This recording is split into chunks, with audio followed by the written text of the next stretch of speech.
มาพี่น้องมาขี่เหือน้ำกันเด้อไปอยากขี่เหืออยู่บ่ มื้อนี้น้องกายคือด้วยน้ำด้วยไฟเบิดมือเด้อแล้วพี่น้องกายคลิปเพื่ออยากอัปเดตสถานการณ์ให้พ่อแม่พี่น้องเลยครับได้ส้มรับส้มจากจังหวัดไรแน่เนาะล่าสุดเนาะพี่น้องสบายดีสวัสดีเด้อจ้าล่าสุดน้ำสวมบ่แดวเขาเอาเหือมาพายไหลเลยเนาะนี่ตอนนี้คือเอาเหือมาพายเอาแมงไหม้เนาะมันหลอกเอาแมงไหม้ตามพุ่มไหม้เนาะพี่น้องมากับกระซุกกำลังพายเหือตามไปตามกันกู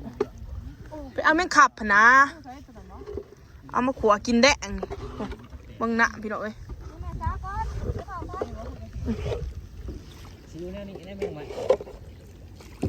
เอาเหือมาพาย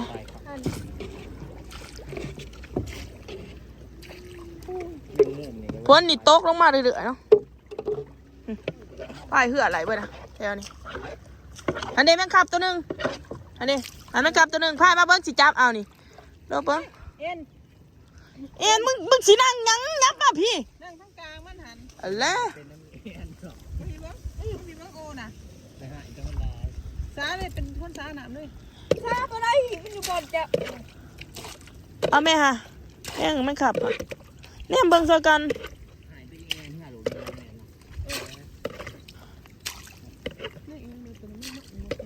เหยียบบนขางมันงูเยอะเลยเบิ้งที่ผมน่ะบ่จะดึงก็มาหายคนนี่พายตามซื้อนี่ด้วยนี่เนี่ยพายซื้ออ้อมไปแต่บาสิพายไปยังทั้งกลางนี่พายซื้อนี่ข้างหน้านี่พายซื้อด้วยโบจักอันนั้นโบจักจิโร่จิแด่แล้วค่ะมันเราเอาแมงไหม้นะพี่เราเอามาเบิ้งหันกระปุกกันเองสิถ่ายให้พี่น้องเบิ้งดิ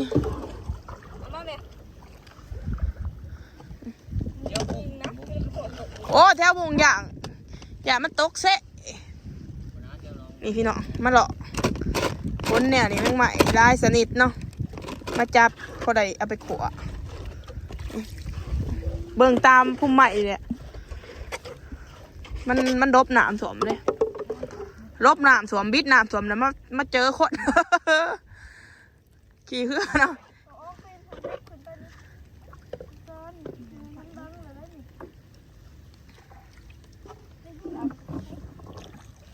เฮ้ยงูเดี๋ยวสู้งูอะไรงูโอ้โหแล้วบางมันเกิดมาเหือเลย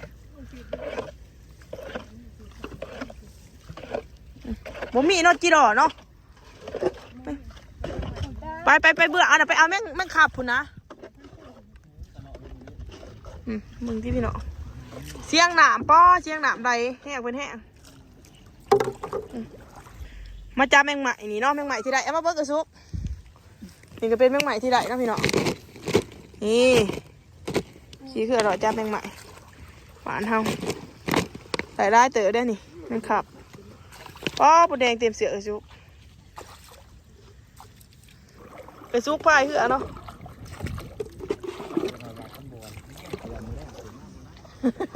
มาเอาไหนเนาะ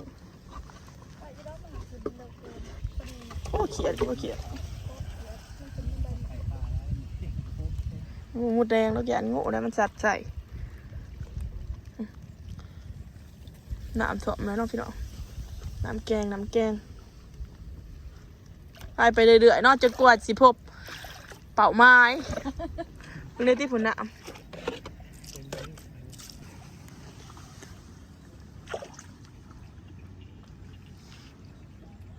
เบิ่งผู้พี่น้องทางไปกำบอนนะ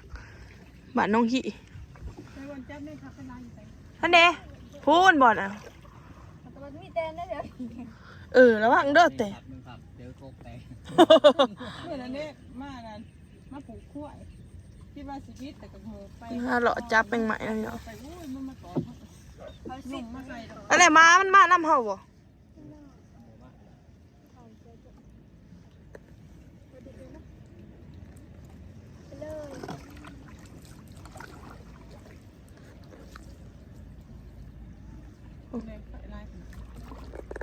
เป็นบ่พี่น้องผู้แจกออกคนกระดังเศร้าตกเนาะห่วยเขาพุ่มอีเดียวเบิ่งสิเอากรุ๊ปออกก่อนเขาบ่เห็นน้ำกรุ๊ปก่อนนี่แหละห่วยเมาตะเลาะหอบเดห้างแตนไหน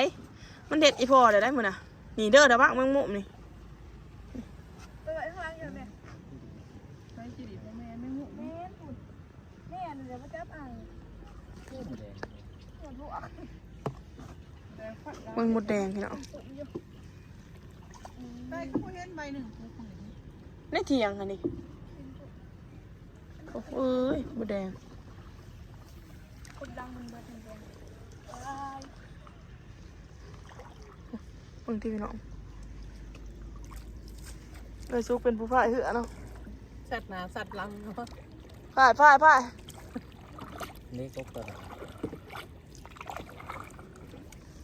กระดีเด็กก็กันหุ่งตอนนั้นมึงที่ผมผู้พี่น้อง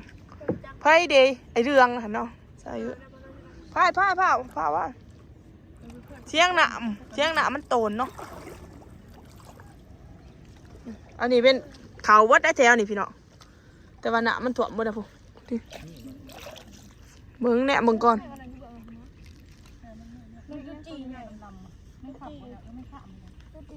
โอ้มีเห็นได้หลวงแกพ่ายเอาหีดเซนมันเบิดอ่ะมีกับบุไปได้เว้ยไปพ่ายออกคุณแค่น่ะผมมันก็กระนุ่งลายเรื่องแม่นอนแล้วก็พวกแต่แบบนี่นะพ่ายมาท่านี่นะนี่แม่นบ่ขันแม่งข้าวเอาโลดแต่ว่ามีห้างแตนป้อพี่น้อง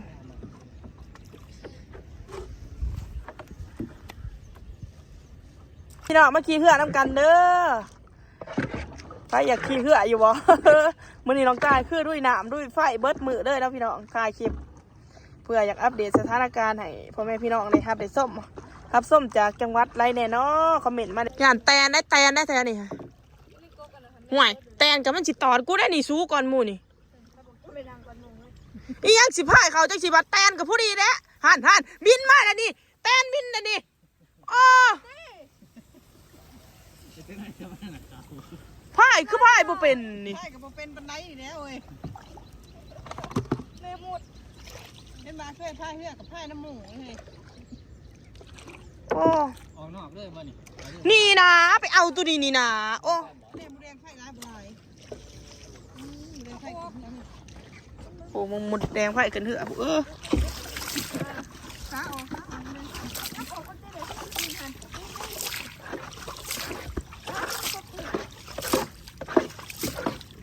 แดงกับพ่อมาแดง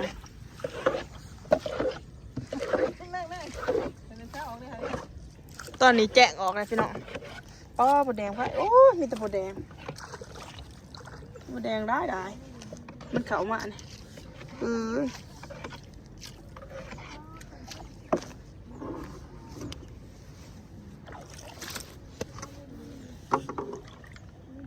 คอยถ้ามันจะบินไปโบเห็นจังไล่แล้วพวกกระสุไปผมนี่มาพายมาผีเบื่อนี่พี่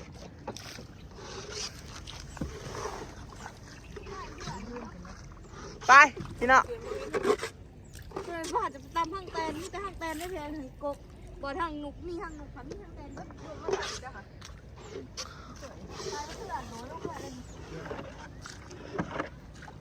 นี่แม่งขาปันหมักอยู่ในกกอันนี้เนาะคอยเนี่ยมึงเด้อกกนี้ไม่มีนี่เบิ้งนี่ไปเบิ้งพระบ้องนี่พายมานี่มาเบิ้งกกนี่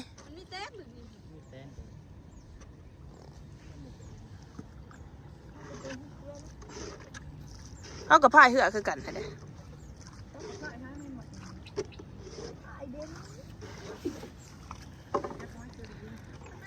แจกออกแล้วพี่น้อง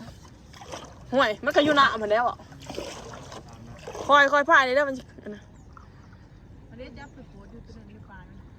ใช่ก๊กนี่อยู่บ่พายเขาก็ไก่ในตีแหละพี่น้อง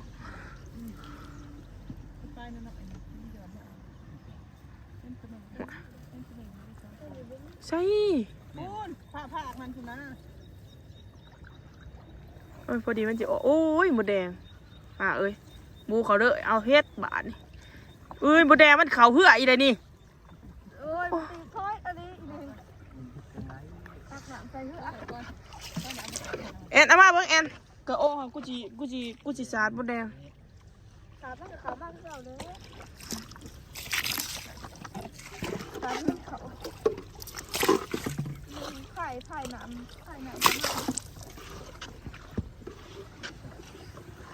บ่จักหมดบ่จักอะไรโอ้ยพี่น้องเอ้ยมื้อนี้ แม่จะพายกันเขา เฮ้ยอยู่ในผ้าอยู่ ตอนจะพายกำลัง นี่มันหย่อนอยู่นี่มันกดไม่สับ เฮ้ย นี่ เห็นแล้ว หนึ่ง พายกลับมาใกล้ๆสิจับเอานี่หันเด้ตัวหนึง เมากี่ก่อน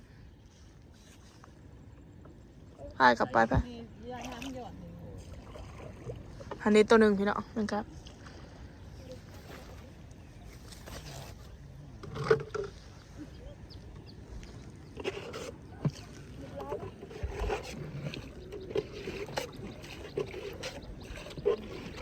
ได้อีก อันนี้อ่ะ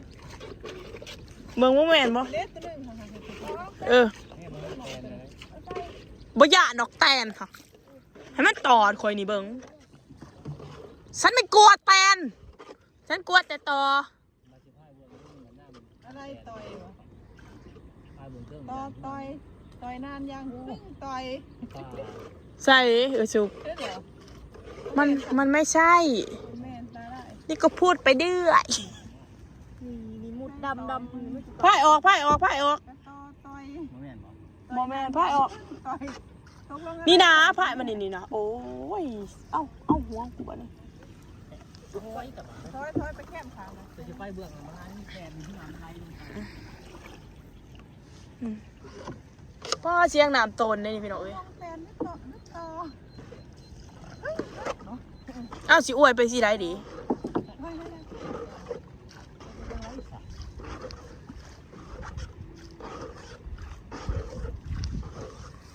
พายเหือกกับคนพายกับพายบ่เป็นนะพี่น้องเจ๊สุก ไหวมาก แล้วมันด้วย มูไปเลยตำไปเลย ไปเลยกว่านี้ห้องนู้น ไปเลยคนอยู่ข้างหน้าไปกันมือ น้ำมันแรงเลย เนี่ยจะพังแดงแล้ว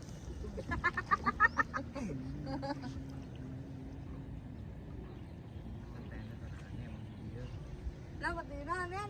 ชอบพังใจระวังได้บ้าง มาหลอกหาแมงไหมนะพี่น้องแต่ชีดายเขา มันสิมูอีด้านแท็กเอาที่หัวไป ห่วยหามาหันเซนแห้งสิเอากูไปบูใส่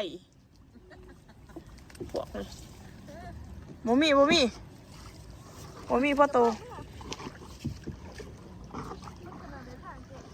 มาเท่เขาไปจับตักแตนได้เนาะ ป้ายว่าหลังนี่ตามห้องน้องไผ่ กวัดปฏิได้ลงมาคืน จะเป็นยัง ต้องควรน้องใส่ เอาอีดีไปเลย โต๊ะเหรอ ไปโดดฉันนะประธานจะจ่ายคุณ ขนาดนี้ ตักแตนเห็น จะไปว่าจะจ่าย ไปเบิดกู เอามาไปเมื่อจ้ะ พาไปใส่กูก็ไปเบิด ไป ค่อย ก็สั่งไปกับไป คอยจังหน่อยมันเห็นแมงไหมมันสิเอาบ่ทันเอ้ยหมดแดง เหลือ เราก็เอาหน้ามันจะออกแอนเอามาเบิ่งแอน เอาอย่างนี่แกไปเลย เอ้ยนกอีหยังนี่ ไปโง่ นี่นะราคาเนี่ยนั่นโมง ใช่เสียงป่าเขาอยู่ได้นี่แถวนี่เขามักไปเอาแมงอันนั้นแมงไหมแมงต่อกันแถวนี่ คุณประดิษฐ์นี่กูได้กันเลย อันนี้เตียงหน้าหน่อยครับพี่น้อง เลือกไปเลยกับบ้านจะข่อยเลือกลงแล้วมาข่อยได้ดี